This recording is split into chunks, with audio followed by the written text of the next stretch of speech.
Good morning dear students.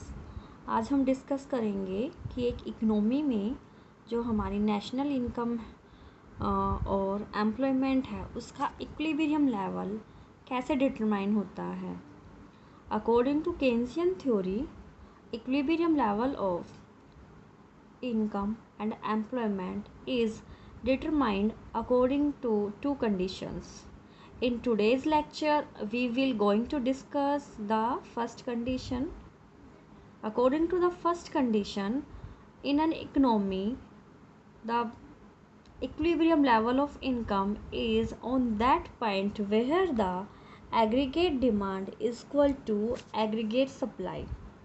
आप लोग already पढ़ चुके हैं what is aggregate demand. Aggregate demand वो डिमांड होती है during a period particular period of time और विद इन 1 ईयर जितने भी कंज्यूमर है वो प्लान कर रहे हैं टोटल कंजप्शन करने का।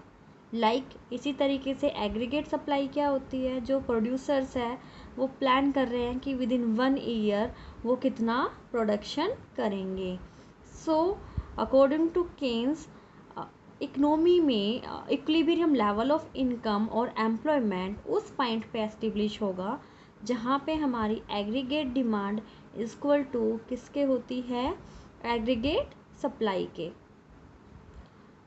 अदरवाइज अगर आपकी aggregate demand greater than aggregate supply रहती है या सिचुएशन आपकी रिवर्स है, aggregate demand is less than aggregate supply है, तो जो इकनॉमी है वो अपने आप को डाइवर्ट कर लेती है और सेम उसी पोजीशन पे आके आपका इक्विलिब्रियम एस्टेब्लिश होता है जहाँ पे हमारी aggregate demand is equal to किसके होती है, एग्रीगेट सप्लाई के। ये हम एक गिवन टेबल की हेल्प से क्लैरिफाई करेंगे।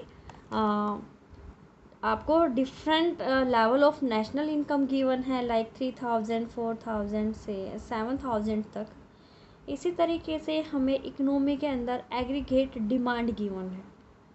जब आपकी 3000 नेशनल इनकम होती है तो एग्रीगेट डिमांड आपकी 3400 है, एंड जैसे आपकी इनकम 4000 होती है एग्रीगेट डिमांड हमारी 4200 है। डिफरेंट आपको डाटा गिवन है। इसी तरीके से जो हमारी एग्रीगेट सप्लाई है आपको एग्रीगेट सप्लाई गिवन है।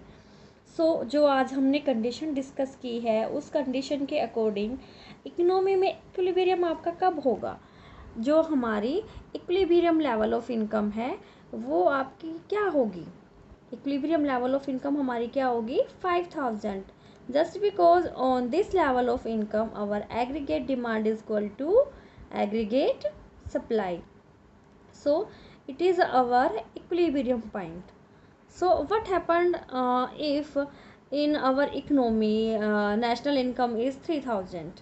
This is not the equilibrium point just because on this point our aggregate demand is 3400 while aggregate supply is 3000 only. So यहाँ पे जो हमारे प्रोड्यूसर है जस्ट बिकॉज डिमांड ज़्यादा है एंड आपके पास एग्जिस्टिंग स्टॉक क्या है, कम है, तो फॉर फ्यूचर जो हमारे क्योंकि जो एग्जिस्टिंग स्टॉक है वो शॉर्टेज में रहेगा प्रोड्यूसर के पास। सो फॉर फ्यूचर एग्रीगेट जो प्रोड्यूसर्स है वो प्रोडक्शन मोर प्लान करेंगे एंड हमारी जो एग्रीगेट सप्लाई है वो एग्रीगेट सप्लाई क्या है आपकी इंक्रीज होगी एंड इकनॉमी में जाके इक्विलिब्रियम हमारा एस्टेब्लिश होगा जब एग्रीगेट डिमांड और एग्रीगेट सप्लाई दोनों एक दूसरे के इक्वल हो जाएंगे। देन फिर हम अनदर सिचुएशन है उसके बारे में कंसिडर करते हैं।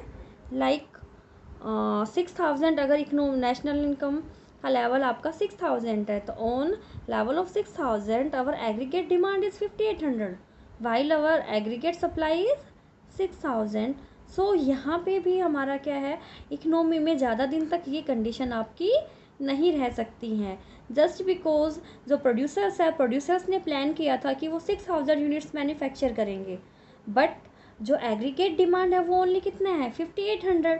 तो यहाँ पे तो जो प्रोड्यूसर्स के पास अनसोल्ड स्टॉक रह जाएगा 200 यूनिट्स का एक्स्ट्रा अनसोल्ड स्टॉक रह जाएगा। सो फर्दर वो क्या करेंगे, प्रोडक्शन लेस करेंगे। प्रोडक्शन अगर लेस होगा आपका, ठीक है, तो देन अगेन हमारी जो एग्रीगेट सप्लाई है, एग्रीगेट सप्लाई हमारी क्या हो जाएगी, कॉन्ट्रैक्ट हो जाएगी, और वो आपकी कहाँ पे आके फिर से कहाँ स्टॉप होगी, आपकी 5000 पे।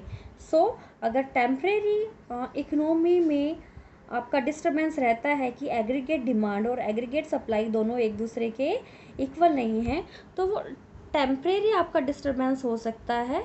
देन अगेन हमारी इकोनॉमी में इक्विलिब्रियम वहीं पे जाके एस्टेब्लिश होगा जहाँ पे आपकी aggregate demand is equal to aggregate supply के होती है।